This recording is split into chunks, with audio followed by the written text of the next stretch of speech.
और ये 3 बातें जो होती हैं, बहुत ही महत्वपूर्ण बातें हैं, जो आप सभी श्याम भक्तों को ज़रूर समझना चाहिए। भजन मंत्र शक्ति, एक प्रार्थना भगवान से। आप सभी श्याम भक्तों को जय श्री श्याम। श्याम भक्तों कैसे हैं आप सभी? उम्मीद करते हैं अच्छे ही होंगे। श्याम भक्तों, बाबा श्याम का बाघा मिलने के बाद आपको 3 बातों का विशेष ध्यान रखना है।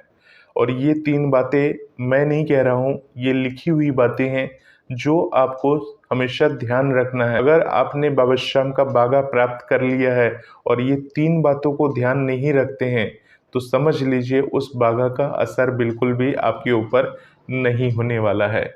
और ये 3 बातें जो होती हैं, बहुत ही महत्वपूर्ण बातें हैं, जो आप सभी श्याम भक्तों को ज़रूर समझना चाहिए। तो श्याम भक्तों, ये 3 बातें क्या हैं? सबसे पहला आता है श्याम भक्त, अगर बाबा श्याम का वो बाघा आपको मिल चुका है और आप चाहते हैं कि उस बाघा को आप अपने घर में रखना, यानी जब आप बाबा श्याम के उस बाघा को लाकर अपने घर में रखते हैं, तो सबसे पहले आपको ध्यान रखना चाहिए इन बातों का। यानी कि जब बाबा श्याम का वो बाघा आपके घर में आ गया है, तो आपको अपनी तरफ से यानी घर में शांति, यानी कि श्याम भक्तों आपके घर में शांति का माहौल बने रहना चाहिए। यानी कि आपके घर में अगर अशांति फैली रहती है, हर वक्त कलेश होता रहता है, तो वो जो आप बाघा लेकर आए हैं, तो आप इस उम्मीद से लेकर आए हैं कि बाबा श्याम की कृपा होगी, दया दृष्टि होगी। परंतु जब आपके घर में बाघा आ जाता है, तो बाघा का मान रखने के लिए आपको अपने घर में शांति ज़रूर बनाए रखनी चाहिए। यानी कि श्याम भक्तों 3 बातें कौन सी है? तो श्याम भक्तों, बाघा लाने के बाद आपको सबसे पहले मन पर नियंत्रण करना चाहिए। यानी कि अगर आपको अपने मन पर नियंत्रण नहीं है, मन में भटकाव है, यानी कि बाबा श्याम का वो बाघा आप देखा-देखी में लेकर तो आ गए हैं, यानी कि जब बाबा श्याम का वो बाघा प्रसाद के रूप में बँट रहा था, तब आप वो बाघा को लेकर आ चुके हैं। और उसके बाद आपने इस तरह से यूट्यूब में बहुत सारे वीडियोज़ देख लिए कि उस बाघा को कैसे पहनना है, कैसे इस्तेमाल करना है, कहाँ रखना है, क्या करना है, क्या नहीं करना है, वो सब आपने जानकारी ले ली है। और उसके बाद उस बाघा को लाने के बाद आपने अपने घर के मंदिर में रख दिया है और उसी बताए अनुसार सारा काम कर रहे हैं। परंतु आप एक चीज़ भूल जा रहे हैं, यानी कि आपके अपने मन पर नियंत्रण। यानी कि बाघा लाने के बाद आपको अपने मन के ऊपर नियंत्रण रखना है, मन को वश में रखना है। यानी अगर आप बाबा श्याम के सच्चे भक्त हैं और आप चाहते हैं कि बाबा श्याम की दया दृष्टि, कृपा दृष्टि आप सभी के ऊपर बनी रहे, आपके परिवार पर बनी रहे, तो सबसे पहले आपको अपने मन को वश में करना है। भगवान कहते हैं, जो अपने मन को वश में कर लेता है, क्योंकि भगवान आके आपको आपके मन को वश में नहीं करेंगे, क्योंकि भगवान के वश में आप हैं। यानी आप बाबा श्याम के दरबार में गए हैं और बाबा श्याम के दरबार में जाने के बाद आप भगवान के वश में हो गए हैं। यानी कि आपने भगवान को वश में नहीं किया, अपितु खुद ही वश में हो गए हैं, भगवान के वश में हो गए। यानी आपको श्याम भक्तों बाघा मिलने के बाद भगवान को अपने वश में करना है।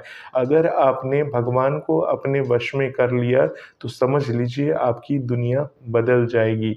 यानी कि कहते हैं कि अगर आपके पास शक्ति है, परंतु शक्ति का इस्तेमाल करना आप नहीं जानते हैं, यानी आपने तो सिर्फ शक्ति लाके रख दी, परंतु उसको चलाना नहीं जानते हैं, तो वो चीज़ क्या होगी, आपकी जो वार होगी, आपके पास जो शक्ति आने वाली होगी, वो खाली जाएगी। यानी श्याम भक्तों, एक उदाहरण से आपको समझाता हूँ। अगर कोई तीर धनुष चलाना चाहता है, तो तीर धनुष चलाने के लिए तो कोई भी चला सकता है, परंतु क्या होता है, जब उसकी ट्रेनिंग होती है, जब उसका अभ्यास होता है, तो वो सही तरीके से तीर धनुष चला सकता है। यानी किसी भी चीज़ को करने से पहले उसका अभ्यास करना ज़रूरी है, उसमें दक्षता लेना ज़रूरी है। इसी प्रकार से श्याम भक्तों, जब आप अगर अपने मन को आप वश में कर लेते हैं और इस प्रकार से बाबा श्याम की आराधना करते हैं और मन को वश में रख कर बाबा श्याम की पूजा आराधना करते हैं, यानी बाबा श्याम स्वयं विराजमान रहते हैं आपके घर में प्रत्यक्ष रूप से। यानी श्याम भक्तों, अब आप ये जानना चाह रहे हो कि मन को वश में कैसे करें। तो श्याम भक्तों, मन को वश में करने के लिए आप योगासन कर सकते हैं, मेडिटेशन कर सकते हैं, सुबह जल्दी उठ सकते हैं और उसके बाद ज़्यादा से ज़्यादा अपने मन को कंट्रोल कर सकते हैं। तो इस तरह से श्याम भक्तों मन को बस में रखें। तो इस तरह से श्याम भक्तों जब भी आप पूजा पाठ करने के लिए बैठते हैं तो श्याम भक्तों अपने मन को पूरी तरह से वश में कर कर आप भगवान का ध्यान करें, भगवान की पूजा अर्चना करें। यानी श्याम भक्तों हमें ऐसे कर्म करने चाहिए जिससे बाबा श्याम हम पर अति प्रसन्न हो जाए, बाबा श्याम हम पर इतने अधिक प्रसन्न हो जाए कि हमारी बातों को जल्द से जल्द पूर्ण कर दे। यानी श्याम भक्तों कर्म भी कई तरीके के होते हैं। यानी कि एक कर्म तो वो होता है कि जो हम हर रोज करते हैं, यानी कि श्याम भक्तों हमें सदकर्म करना है, यानी कि अच्छे काम करने हैं, अच्छी बातें करनी है। श्याम भक्तों हमारे कर्म ऐसे होने चाहिए जिससे कि सामने वाले को प्रसन्नता मिले, सामने वाले को खुशी मिले। श्याम भक्तों अगर हम इस प्रकार के कर्मों को करते हैं और हमेशा दूसरों की खुशी में अपनी खुशी को देखते हैं तो बाबा श्याम की अति महिमा हम पर बनी रहती है। इसके अलावा श्याम भक्तों हमें अपने काम धंधे को लेकर सीरियस रहना चाहिए।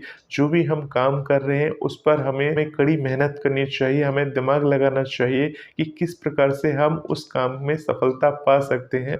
अगर हम सही काम कर रहे हैं तो उस कर्म के प्रति हमें ईमानदारी के साथ कार्य करते रहना चाहिए। यानी श्याम भक्तों हमें कोई ऐसे गलत कर्म नहीं करने चाहिए जिससे हम बाबा श्याम के क्रोध के शिकार हो जाएं।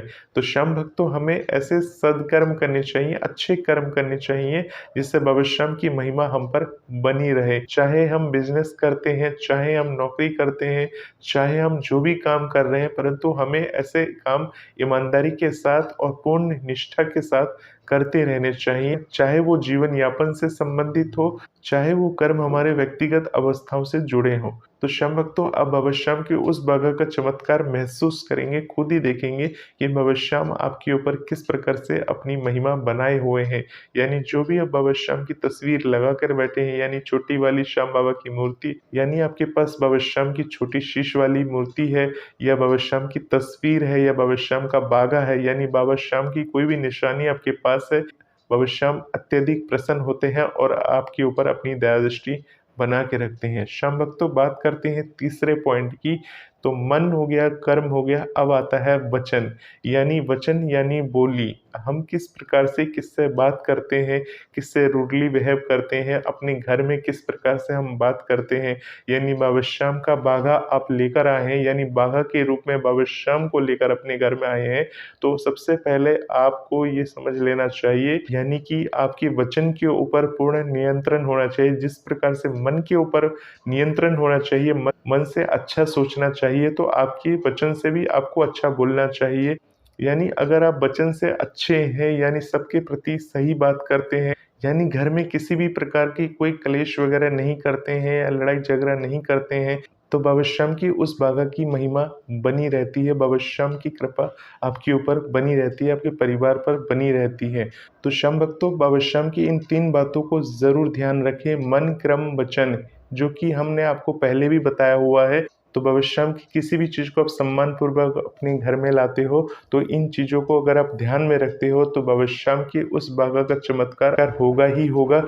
आप ये अपनी आंखों से देखेंगे कि आपकी ज़िंदगी किस प्रकार से बदल चुकी है और बाबा श्याम की महिमा आपके ऊपर किस प्रकार से बनी हुई है। तो श्याम भक्तों अगर आपकी बोली कड़वी है, यानी वचन कड़वी है, और किसी को देखकर आप रूडली बात करते हो, यानी आपके पास अत्यधिक धन हो और आप घमंडी हो चुके हो, तो उस घमंड को त्याग करके अपनी वाणी को नॉर्मल बनाइए, मीठा बनाइए और सबसे प्रेम पूर्वक बोलिए। कोई भी दिखावा, किसी भी तरह का दिखावा नहीं करना है। अगर आप किसी भी तरह का दिखावा करते हो कई बार, तो ये क्या होता है, एक घमंड में आ जाता है श्याम भक्तों। तो हमें इन चीज़ों से बच के रहना चाहिए, यानी कि हमें घमंड किसी भी सूरत में और किसी भी प्रकार से नहीं करना चाहिए श्याम भक्तों। तो बाबा श्याम की महिमा हम पर बनी रहती है। तो श्याम भक्तों मन, क्रम, वचन पे हमें ध्यान में रखकर बाबा श्याम की पूजा आराधना करती रहनी चाहिए और बाबा श्याम के गुणगान गाते रहना चाहिए। बाबा श्याम की महिमा बनी रहती है। श्याम भक्तों मिलते हैं एक नए वीडियो में, तब तक के लिए आप सभी श्याम भक्तों को जय श्री श्याम।